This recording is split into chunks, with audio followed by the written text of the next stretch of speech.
نحمدہ ونصلی ونصلی علی رسولہ الکریم اما بعد فاعوذ باللہ من الشیطان الرجیم بسم اللہ الرحمن الرحیم ان اللہ وملائکتہ یصلون علی النبی یا ایہا الذین آمنوا صلوا علیہ وسلموا تسلیما۔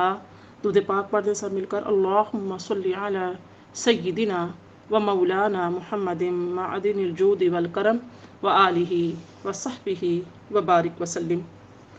نہایت قابل احترام میری پیاری بہنوں، السلام علیکم ورحمۃ اللہ وبرکاتہ۔ آج ہم سورہ حج کا آغاز کریں گے جو کہ 17ویں پارے میں ہے، اور اس کا جو تعارف ہے، اس کا جو مقام نزول ہے، اس میں اختلاف ہے کہ یہ سورہ جو ہے سورہ حج مکی ہے یا مدنی۔ اس کا ایک قول یہ ہے کہ یہ ہذانی خصمانی سے لے کر وحدوا الی صراط الحمید تک، یعنی کہ جو 6 آیتیں ہیں یہ مدنی ہیں اور باقی تمام جو اس کی آیات ہیں وہ مکی ہیں۔ اس بارے میں حضرت عبداللہ بن عباس رضی اللہ تعالیٰ عنہما اور امام مجاہد رحمۃ اللہ تعالیٰ علیہ کا ایک قول یہ بھی ہے کہ سورہ حج مکی ہے، البتہ ہذانی خصمانی سے لے کر 3 آیتیں مدنی ہیں۔ خیر، اس سے فرق نہیں پڑتا، ہم نے تو اس کے اندر جو احکامات ہیں وہ دیکھنے ہیں۔ اس سورہ مبارکہ میں جو رکوع ہیں وہ 10 ہیں اور اس کی جو آیات ہیں وہ 78 یعنی کہ 78 آیات اور 10 رکوع ہیں۔ اس سورہ مبارکہ میں حج کے اعلان عام اور حج کے احکام کا ذکر ہے، تو اسی مناسبت سے اس کی جو نام ہے وہ بھی سورہ حج رکھا گیا ہے۔ حج کے نام سے یہ سورہ موسوم ہے، چونکہ اس میں حج کا ذکر ہے۔ انشاءاللہ ان ڈیٹیل ہم حج کے احکامات اس میں پڑھیں گے، سیکھیں گے۔ اس سورہ مبارکہ کا جو مرکزی مضمون ہے وہ یہ ہے کہ اس میں حج کی فرضیت، حج کے مناسک، جہاد کی مشروعیت، دین اسلام کی بنیادی عقائد کو دلائل کے ساتھ بیان کیا گیا ہے۔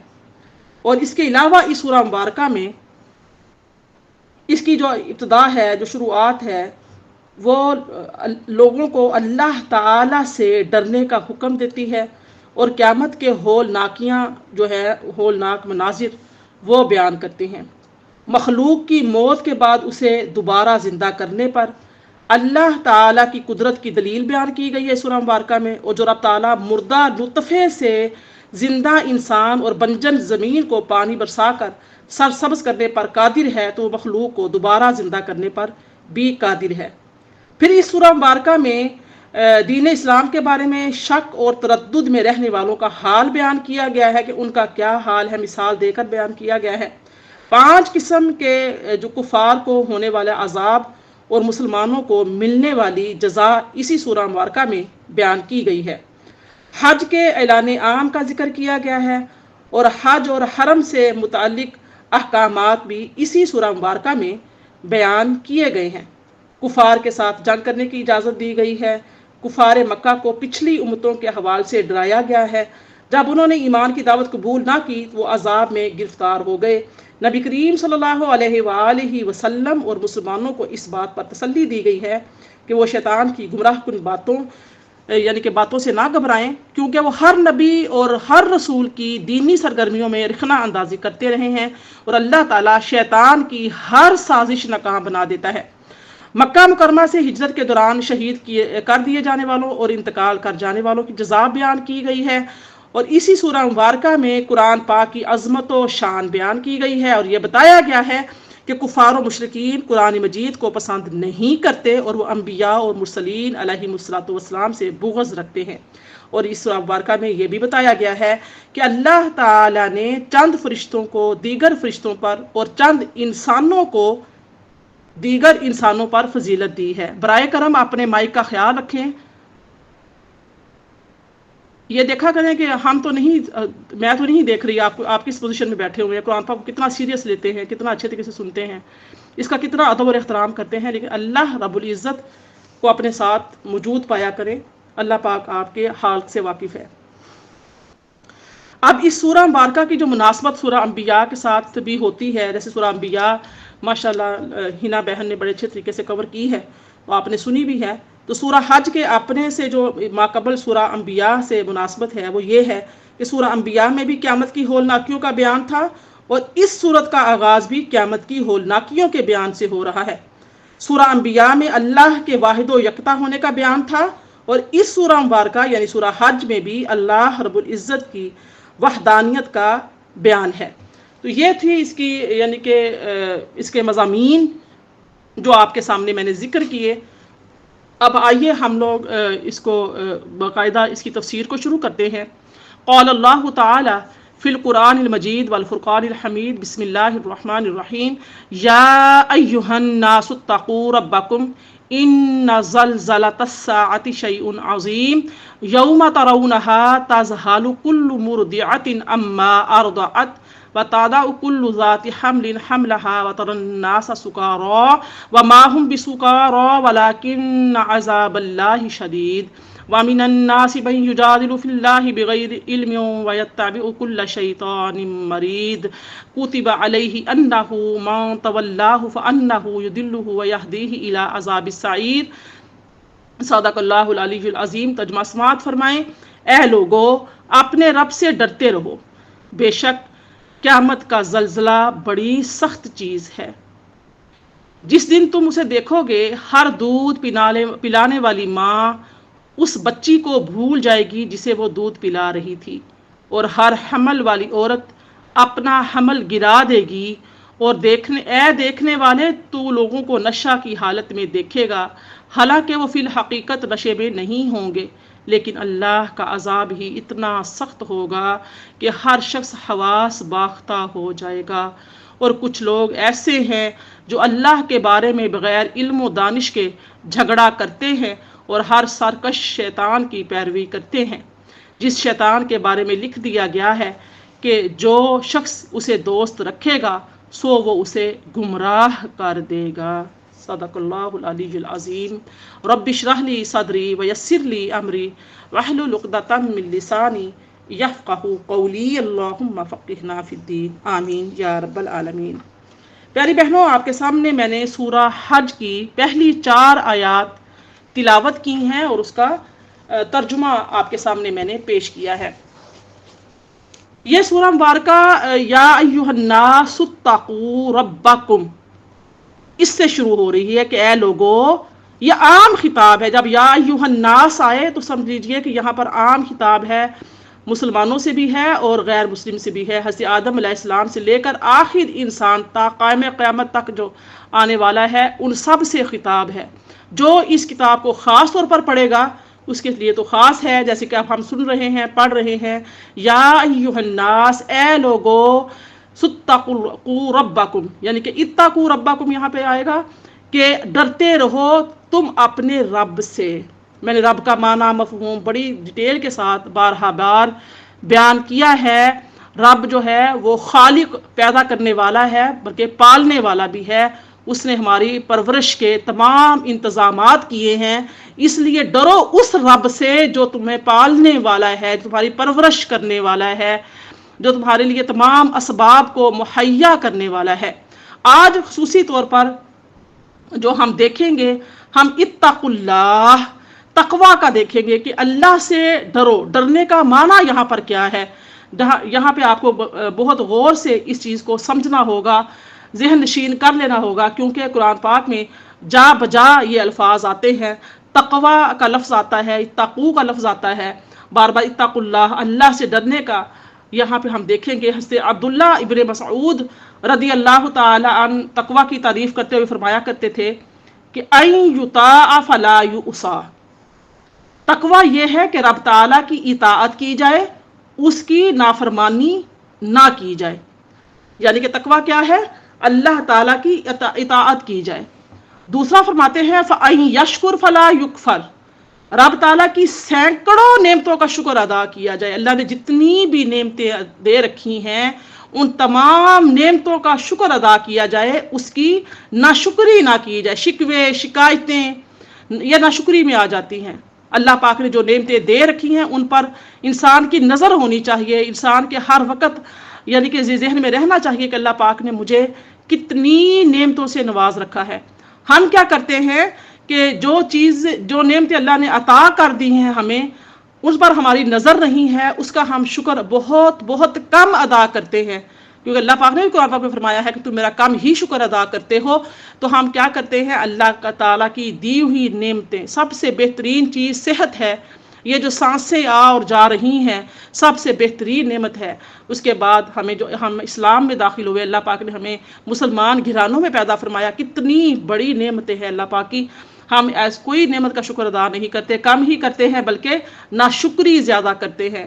اور کوئی ایک چیز ہمیں نہیں ملی جو کہ ہمیں لگتا ہے کہ ہمارے لیے بہتر ہے، ہم اللہ تعالیٰ سے دن رات مانگتے ہیں، مانگنا چاہیے، لیکن ہم اسی میں گھلے جاتے ہیں، ٹینشن ڈپریشن کا مریض بن جاتے ہیں۔ تو یہاں پر کیا فرمایا جا رہا ہے کہ ایطاع فلا یوصى، تقوی یہ ہے کہ رب تعالیٰ کی اطاعت کی جائے، اس کی نافرمانی نہ کی جائے۔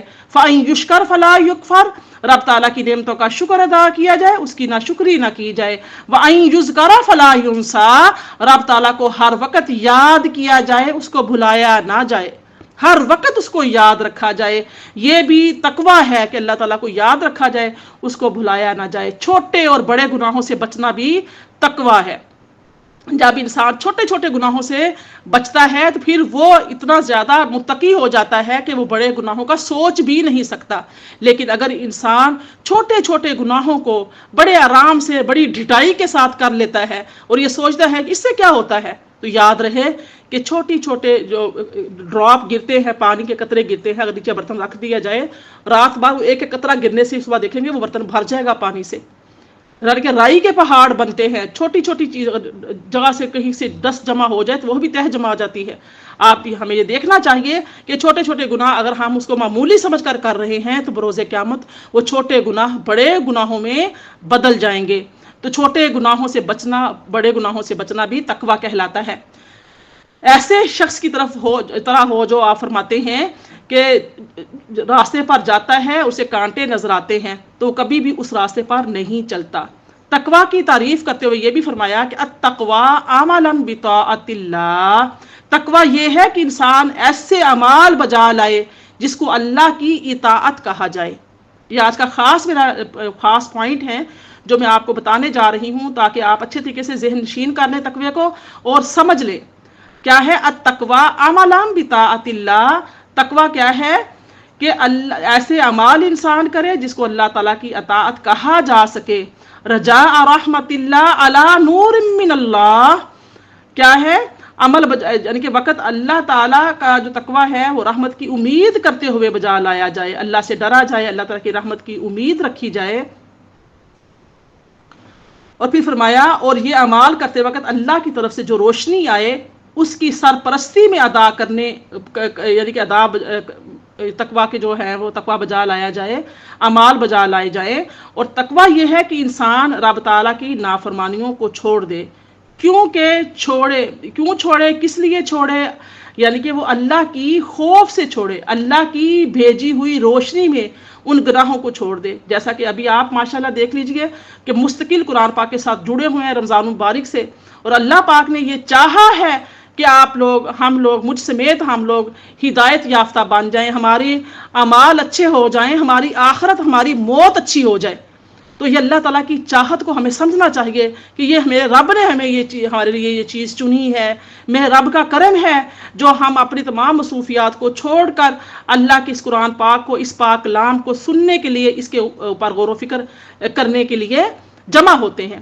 علماء کرام اس بارے میں فرماتے ہیں، کیا فرماتے ہیں کہ انسان اللہ کا خوف رکھے، الخوف من الجلیل، انسان کے دل میں خوف صرف اللہ تعالی، اللہ کا ہونا چاہیے۔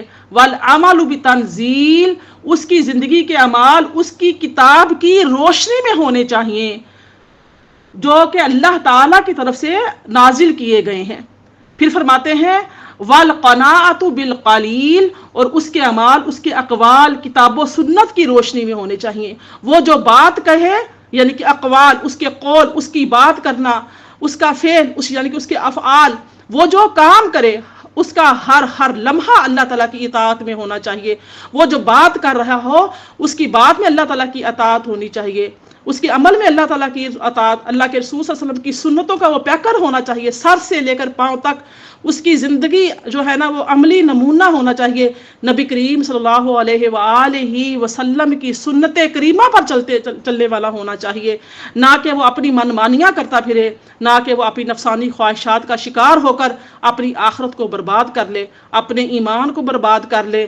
جب دنیا سے جا رہا ہو تو اس کے ہاتھ میں دنیا کے سوا کچھ نہ ہو، نام تو اس کا عائشہ اور فاطمہ ہو، ختیجہ ہو، لیکن کیا ہو کہ ایمان سے ہاتھ خالی ہوں، جب دنیا سے جائے تو خالی ہاتھ جائے۔ ایسا نہیں ہونا چاہیے، انسان کے دل میں صرف اور صرف اللہ تعالیٰ کا خوف ہونا چاہیے، اس کی زندگی کے اعمال اس کی کتاب کی روشنی میں ہوں جو رب تعالیٰ کی طرف سے نازل کیے گئے ہوں، اور اس کے اعمال اس کے اقوال کتاب و سنت کی روشنی میں ہوں۔ میری پیاری بہنوں، یہ بات جو ہے یہ بہت اچھی یعنی کہ بڑی خاص ہے کہ ہمارے اعمال اور اقوال، آپ دیکھیے کہ باتوں میں لگی لپٹی کرنا، جھوٹ بولنا، باتوں میں ملاوٹ کرنا، منافقت کے ساتھ کسی کے ساتھ ملنا جلنا، یہ تمام چیزیں جو ہیں نا غلط ہیں۔ تھوڑی بات کرو، تھوڑا ملنا جلنا رکھو، لیکن خلوص کے ساتھ جو بھی تعلق بناؤ اپنا وہ اللہ اور رسول کے لیے بناؤ، پھر اس میں خالص ہو جاؤ۔ جب تعلق ہی اللہ اور رسول کے لیے بنایا ہے تو پھر اس میں خالص ہونا چاہیے، مخلص ہونا چاہیے، باتوں میں جھوٹ نہیں ہونا چاہیے، باتوں میں ملاوٹ نہیں ہونی چاہیے، باتوں میں ریاکاری نہیں ہونی چاہیے، پیٹھ پیچھے کچھ منہ پیچھے کچھ یہ نہیں ہونا چاہیے۔ اپنے اعمال اور اقوال اور افعال سب کیا ہے؟ اللہ تعالیٰ کتاب و سنت کی روشنی میں ہونے چاہیے۔ پھر اس کے بعد اللہ پاک نے اسے جو کچھ بھی عطا کیا ہے اس پر قناعت کرنے والا ہو۔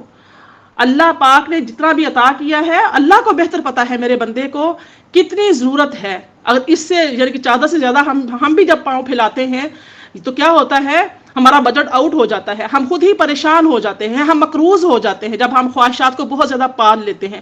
لیکن اگر ہماری جو سیلری ہے، ہماری جو تنخواہ ہے، ہمارا جو بجٹ ہے، ہم اس کے اندر رہ کر اپنا گزر بسر کرتے ہیں اور اللہ کا شکر ادا کرتے ہیں تو کیا ہے کہ انسان کی زندگی بہت آسان ہو جاتی ہے، اور قیامت کے دن کے لیے وہ تیاری کرنے والا بھی ہونا چاہیے۔ قیامت کے دن کی تیاری اس کے لیے اسے کرنی چاہیے، تیاری کرنے والا ہونا چاہیے۔ پھر فرمایا کہ افضل و اولا کیا ہے کہ انسان کو ہر اس چیز سے بچنا چاہیے جس سے اللہ پاک ناراض ہوتا ہے۔ اللہ پاک آپ کو یعنی کہ اس جگہ پر نہ دیکھے جس جگہ پر وہ دیکھنا پسند نہیں کرتا۔ اللہ پاک جب بھی آپ کو پائے، اللہ پاک کو جب آپ پائیں، یا اللہ پاک جب بھی آپ کو پائے، کیونکہ ہم تو اللہ کو نہیں دیکھ سکتے، ہم محسوس کر سکتے ہیں، اور اگر اللہ پاک آپ کو وہاں پائے جہاں پر وہ یعنی کہ آپ کو پانا چاہتا ہے، جو اس کے صحیح راستے ہیں، صراط مستقیم کے راستے ہیں، آپ کی مجلسیں، آپ کی تنہائیاں جو ہیں وہ تقوی پر ہونی چاہیے، اللہ کا ڈر اور خوف۔ اگر آپ تنہا ہیں تو آپ سمجھے میرے ساتھ رب ہے، اگر آپ مجلس میں ہیں تو آپ سمجھے میرے ساتھ رب ہے، اور آپ ہر اپنا معاملہ، اپنا دین لین، اپنا اٹھنا بیٹھنا، اپنا سونا جاگنا، اپنا کھانا پینا، اپنے جو بھی معاملات ہیں، آپ جو بھی کریں، آپ اللہ تعالیٰ کا تقوی ملحوظ رکھیں۔ آپ یہ سمجھیں کہ میرا رب جو ہے وہ میری ہر چیز سے، ہر یعنی کہ ظاہر اور باطن سے، میرے آنے اور جانے والے خیالات سے واقف ہے۔ میری پیاری بہنوں، یہ میں نے مختصراً جو آپ کو تقوی کا بتایا ہے، جب بھی تقوی کا لفظ آپ کے سامنے آئے قرآن پاک کے اندر تو یہ تمام باتیں آپ کے ذہن نشین رہنا چاہیے۔ اس سورہ مبارکہ سے جو آغاز ہوا ہے وہ یا ایھا الناس اتقوا ربکم سے ہوا ہے کہ اے لوگو ڈرو تم اپنے رب سے، ان زلزلۃ الساعۃ شیء عظیم، بے شک قیامت کا زلزلہ بڑی سخت چیز ہے۔